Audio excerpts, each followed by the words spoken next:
ಪುರಿಯ ಜಗನ್ನಾಥ ಯಾಕಷ್ಟು ವಿಶೇಷ ಅಂದ್ರೆ ಕೃಷ್ಣನ ಹೃದಯ ಇವತ್ತಿಗೂ ಇಲ್ಲಿನ ಜಗನ್ನಾಥನ ವಿಗ್ರಹದಲ್ಲಿ ಇರೋದ್ರಿಂದ. ಕೃಷ್ಣನ ಹೃದಯ ಇಲ್ಲಿಗೆ ಹೇಗ್ ಬಂತು ಅನ್ನೋ ಪ್ರಶ್ನೆಗೆ ಉತ್ತರ ಇಲ್ಲಿದೆ. ಜರ ಬಿಟ್ಟ ಬಾಣದಿಂದ ಕೃಷ್ಣ ಸಾವನ್ನಪ್ತಾನೆ. ಆನಂತರ ಜರ ಕೃಷ್ಣನ ದಹನ ಮಾಡೋದಕ್ಕೆ ಮುಂದಾಗ್ತಾನೆ. ಕೃಷ್ಣನ ಇಡೀ ದೇಹ ಸುಟ್ಟು ಬೂದಿಯಾದ್ರೂ ಹೃದಯ ಮಾತ್ರ ಇನ್ನೂ ಬಡಿತಾನೆ ಇದ್ದಿದ್ದನ್ನ ನೋಡಿದಂತ ಜರ ಅದನ್ನ ಒಂದು ಮರದ ಹಲಿಗೆಗೆ ಕಟ್ಟಿ ನೀರಲ್ಲಿ ತೇಲಿ ಬಿಟ್ಟು ಅದು ತೇಲ್ತಾ ಪುರಿ ಕ್ಷೇತ್ರಕ್ಕೆ ಬಂತು ಅನ್ನೋದು ನಂಬಿಕೆ. ಪುರಿಯ ಇಂದ್ರದ್ಯುಮ್ನ ರಾಜನಿಗೆ ಕನಸಿನಲ್ಲಿ ಹಲಿಗೆಯೊಂದಿಗೆ ಏನೋ ತೇಲ್ತಾ ಬಂದ ಹಾಗಾಗತ್ತೆ. ತಕ್ಷಣ ನದಿ ತೀರಕ್ಕೆ ಬಂದ್ರೆ ಅಲ್ಲಿ ಆತನಿಗೆ ಹಲಿಗೆ ಸಿಗುತ್ತೆ. ಅದನ್ನ ಆತ ತನ್ನ ಆಸ್ಥಾನದ ಶಿಲ್ಪಿಗೆ ತೋರಿಸ್ತಾನೆ. ಆತ ಇನ್ಯಾರೂ ಅಲ್ಲ, ವಿಶ್ವಕರ್ಮ. ಆದ್ರೆ ಅದು ರಾಜನ ಗೊತ್ತಿಲ್ಲ.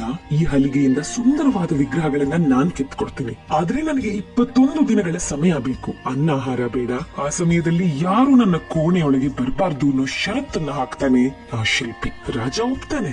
ಆದ್ರೆ ಆ ಕೋಣೆಯನ್ನ ಕಾವಲ್ ಕಾಯ್ತಾ ಇದ್ದ ಸೈನಿಕರು 14ನೇ ದಿನ ರಾಜನ ಬಳಿ ಬಂದು ಒಳಗಿಂದ ಸದ್ದೇ ಬರ್ತಿಲ್ಲ ಅಂದಾಗ ರಾಜ ಅಯ್ಯೋ, ನೀರಿಲ್ಲದೆ ಆಹಾರ ಇಲ್ಲದೆ ಆತ ಸತ್ತೇ ಹೋಗಿರ್ಬೇಕು ಅಂತ ಬಾಗಿಲನ್ನ ತೆಗೆದೇ ಬಿಡ್ತಾನೆ. 3 ವಿಗ್ರಹಗಳು ಅರ್ಧ ಆಗಿರುತ್ತೆ ಅಷ್ಟೇ. ಕೊಟ್ಟ ಮಾತನ್ನ ರಾಜ ತಪ್ಪಿದ್ದಕ್ಕೆ ಕೆಲಸವನ್ನ ಅರ್ಧಕ್ಕೆ ಬಿಟ್ಟು ಆ ಶಿಲ್ಪಿ ಅಂದ್ರೆ ವಿಶ್ವಕರ್ಮ ಅದೃಶ್ಯನಾಗಿ ಹೋಗ್ತಾನೆ. ಆ 3 ವಿಗ್ರಹಗಳೇ ಇವತ್ತಿನ ದಿನ ನಾವು ನೋಡು ಜಗನ್ನಾಥ, ಬಲಭದ್ರ, ಸುಭದ್ರೆಯ ವಿಗ್ರಹಗಳು.